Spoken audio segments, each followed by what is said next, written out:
Salve, salve, galerinha, gente boa da internet, Oscar Paulino aqui na área, tudo bem com vocês? E você está aqui no cantinho do Paulino do 8.0, o seu cantinho favorito de informática, tecnologia, entretenimento e jogatina, de um jeito que você só encontra aqui.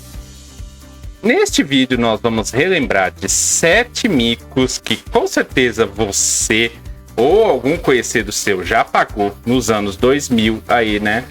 E faz parte de uma lista de muitos micos que se pagou na internet ao longo do tempo, mas esses aqui, em especial, era dos anos 2000, porque tem cada coisa que a gente fazia que até Deus duvida. Então isso vai servir mais pra gente relembrar daqueles bons momentos e também dar umas boas risadas. Quem que viveu como eu os anos 2000 aí, né? Nunca falou migo X, brigava pelos topos do depoimento no Orkut, já chegou a ver também alguns endereços de e-mail que até Deus duvida. Então vamos relembrar então micos que todo mundo já pagou na internet nos anos 2000. Mas antes disso, aqueles velhos e bons recadinhos de sempre. Se inscreve no canal se ainda não for inscrito, ativa o sininho das notificações para saber quando tem vídeo novo. E se você gostar, mete aqui o dedãozão no like, curta e compartilhe com seus amigos para fortalecer o canal, beleza? E vamos contar com o auxílio deste artigo do Tech Tudo para relembrar 7 micos que todo mundo já pagou na internet nos anos 2000.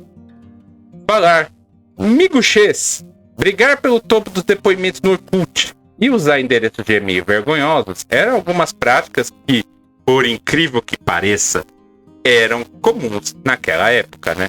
Vamos então relembrar, com o auxílio deste artigo do Rodrigo Fernandes para o Tech Tudo, estes micos que todo mundo já pagou na internet pelo menos uma vez durante os anos 2000. Os anos 2000 foram uma época que ficou marcada pelo início da comunicação pela internet, principalmente entre os adolescentes. No entanto, algumas práticas comuns naquele tempo são motivo de vergonha quando são relembradas nos dias atuais, como o hábito de falar o migo X no MSN, a prática de brigar pelo topo dos depoimentos do Orkut, de usar e-mails vergonhosos do tipo rodrigo_sarado@hotmail.com, porque não tinha muita preocupação com regras de etiqueta com relação a e-mails, né? Porque de uma certa forma era até que uma novidade, né? Então isso dava margem, né, para esses endereços bizarros que só quem viveu nos anos 2000 sabe como é, né? Entre os hábitos que eram bastante comuns nos anos 2000 e soam constrangedores atualmente estão entrar e sair várias vezes do MSN, chamar a atenção de alguém por engano durante uma conversa ou usar filtros de gosto duvidoso nas fotos do Fotolog. Para relembrar algumas práticas vergonhosas dessa época, o Tech Tudo listou 7 micos que todo mundo já pagou na internet nos anos 2000.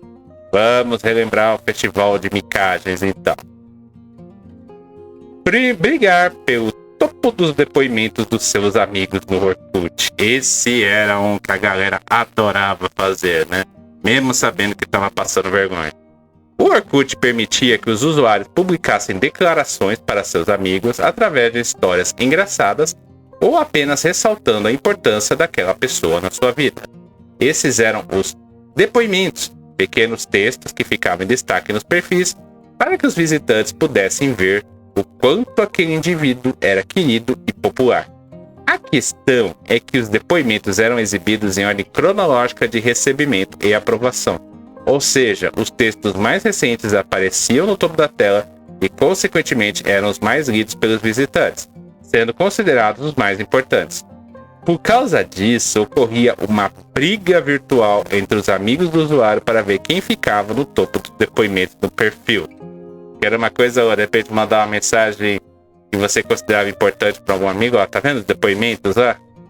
Olá, amigo, tal, gosto muito desse amigo, blá, blá.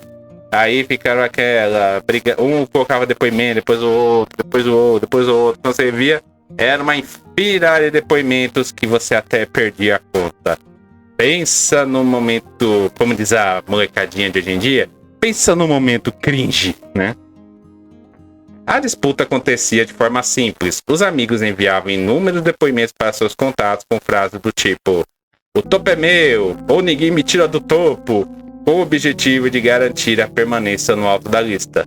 Assim que o recado fosse ultrapassado por outra declaração, era comum voltar à página para poder escrever um novo texto, recuperando o prestígio no perfil em questão.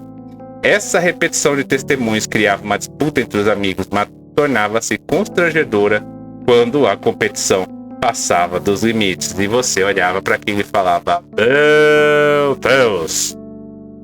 A segunda coisa era chamar a atenção do contato sem querer no MSN. Galera assim que é mais antiga, assim e tal, que viveu os anos 90, comecinho dos anos 2000, vai lembrar do MSN, né? Ele chegou a ser o mensageiro mais famoso do mundo nos anos 2000. Era por meio dele que as pessoas conversavam em chats particulares ou até em grupos. Um dos recursos mais marcantes do programa era aquele recurso de chamar a atenção, que a tela dava aquela tremidinha e fazia o famoso tá? Útil para cobrar resposta de amigos que demoravam para responder. Ao clicar no botão, o software tremia a tela e emitia um som característico que era famoso na época. E ainda por cima o programa avisava, ó, quando você queria chamar atenção, ele dava aquela famosa tremidinha, o famoso e avisava, ó, alguém tá querendo chamar a sua atenção, né? Coisa que era tão comum, eu mesmo já recebi inúmeras chamadas dessa e lembro bem como é. Acontece que o botão era localizado na mesma barra de ferramentas onde eram acionados os emoticons, que eram os precursores dos emojis. Sendo assim, era comum apertar o botão de chamar atenção acidentalmente, criando até um clima constrangedor na conversa. No entanto, grande parte dos contatos entendia quando se tratava de engano, né? Ainda bem, né? O problema é quando ele não percebia, né, que era um engano, né? E criava até uma situação chata ali, né, no meio de uma conversa, ou de repente no meio de uma reunião do trabalho, né? Criava até uma situação meio constrangedora, né? Criar um e-mail que te envergonha até hoje. Os anos 2000 foram uma época na qual as pessoas começaram a se comunicar pela internet. Era o início, assim, de tudo, da comunicação, né, pela internet, né? Naquele tempo não existiam tantas redes sociais, e um dos meios mais comuns para troca de mensagens era os e-mails. No entanto, a falta de maturidade e envolvimento com o mundo digital fez com que os jovens criassem endereços extremamente vergonhosos. A utilização de adjetivos no endereço de e-mail era uma das características mais marcantes. Sendo assim, era muito comum encontrar pessoas com e-mails do tipo Maria _HTA, que era Maria Gata, Rodrigo Sarado 22, Ana.lindinha.migruxa, dentre outros e-mails bizarros. Naquela época, parte dos usuários ainda não fazia distinção entre o e-mail pessoal ou profissional e não tinha o costume de criar perfis diferentes para essas atividades. Isso fazia com que as pessoas tivessem que apresentar esses contatos constrangedores em currículos, entrevistas de emprego ou encontros amorosos. Imagina, né, o cara chegar lá e falar, Rodrigo Sarado, de repente tá saindo lá com a garota, ou tá se encontrando pela primeira vez, e aí, na hora que vai trocar o e-mail, o cara manda esse Rodrigo Sarado. Só quem viveu os anos 2000 sabe. Aplicar filtro de gosto duvidoso nas fotos. Quando não existia o Instagram, os usuários do ano 2000 utilizavam plataformas como o Fotolog e o Flogão para publicar suas fotos. Eu utilizava também, inclusive, né? Mas as imagens capturadas por câmeras do tipo Cybershot não eram suficientes para algumas pessoas que recorriam ao programa de edição para poder aplicar filtros e efeitos que hoje são considerados de gosto duvidoso, mas que na época faziam um grande sucesso aí. Tá vendo? Efeito feito no GIMP era aplicado pelos usuários para poder personalizar a imagem, de repente, lá, destaca uma bolinha perante todas as outras, né? Quando você sabia usar, era bem interessante, criava um efeito, criava um filtro legal. O problema é quando não sabia usar e dava resultados muito bizarros, né? Um dos efeitos mais comuns era o cutout, que colore apenas um objeto da foto, mantendo o plano de fundo em preto e branco. É como o exemplo aqui da foto, né? Os usuários também costumavam deixar apenas o próprio corpo cor na foto para criar um efeito de destaque. Outra prática famosa era o efeito de porcelana, que deixava a pele com aparência de boneca. Entre os programas de edição mais famosos da época estão o Photoscape e o GIMP. GIMP, inclusive, é utilizado até hoje, para você ter uma ideia. Criar uma comunidade no Orkut e flopar. As comunidades do Orkut eram grupos que reuniam pessoas com interesse em comum para discutir tópicos, comentar novidades ou apenas afirmar que aqueles usuários estavam ali pelo mesmo motivo. Pode-se dizer que eles são uma versão antiga dos grupos que são existentes hoje no Facebook, né? Algumas comunidades muito famosas, como a tão conhecida Eu Odeio Acordar Cedo, que tinha o desenho do Garfield, inclusive, né? Chegavam a reunir milhões de membros, né? Olha lá, a famosa comunidade do Garfield, Eu Odeio Acordar Cedo, que chegou a ter quase 7 milhões de pessoas. Para tentar ficar famoso na rede social, os usuários criavam comunidades sobre temas variados. Porém, o sucesso muitas vezes não acontecia. Assim, era comum encontrar grupos flopados com 10, 15 ou 20 membros, sem tópicos ou discussões ativas, né? Não tinha aquela discussão, tal. Às vezes, assim, a pessoa fazia uma divulgação, mas não fazia muito sucesso, né? O que acabava ficando uma situação até chata, né? Ficar entrando e saindo do MSN para chamar a atenção do crush. Ao fazer login no MSN, todos os contatos do usuário eram notificados com um pop-up no canto direito da tela do computador, informando que ele estava online. Mas algumas pessoas se aproveitavam desse recurso para chamar a atenção propositalmente. Para isso, entravam e saíam repetidas vezes do programa, fazendo com que a tela dos amigos fosse inundada com notificações. Tá vendo lá? Aí fica abrindo várias vezes, aí fica aquele monte de quadradinho na tela, só para chamar a atenção, né?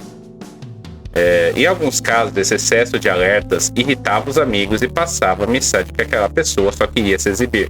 Muitas vezes o exagero de notificações na tela podia até travar o computador de contato, o que acrescentava um aspecto negativo ainda maior na prática.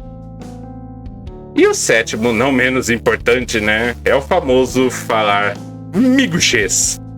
O miguxês era um idioma muito famoso entre os adolescentes da época e bastante utilizado nos depoimentos e scraps do Orkut, assim como nas conversas e nicks do MSN. Oriundo do famoso termo miguxo, oi miguxo, né? Uma forma carinhosa de chamar os amigos na época, o dialeto tinha como característica principal escrever as palavras revisando as letras entre maiúsculas e minúsculas, né? Inclusive é uma prática que não tá exatamente desse jeito, mas essa alternância, né, tipo, as maiúsculas e minúsculas prevalece até hoje, inclusive. Outra prática comum era substituir determinadas letras por X, dando um sotaque fofo às palavras, e acrescentar H ao final dos termos, criando frases como vim, era vergonhoso. Que é essa mistura, salada de fruta de palavras assim, que causava um verdadeiro bug no cérebro de muita gente. O uso do miguxês envolvia ainda o emprego exagerado de emoticons criados com combinações de caracteres. Era bastante comum ver frases acompanhadas de carinhas, como aqueles negócios que parece a sobrancelha, sabe? Aquele negócio do zoiando, ou zoiando com espanto. Começou nessa época, começou nos anos 2000 aí, essa prática, né?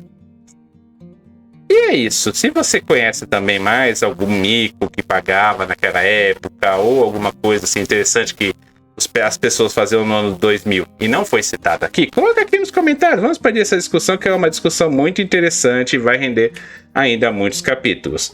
E como eu sempre falo no início, repito no final, se inscreve no canal se não for inscrito, ative o sininho das notificações para saber quando tem vídeo novo. E se você gostou, mete o dedãozão no like, curta e compartilhe com seus amigos. Beleza? Muito obrigado a todos que ficaram aqui até o final do vídeo.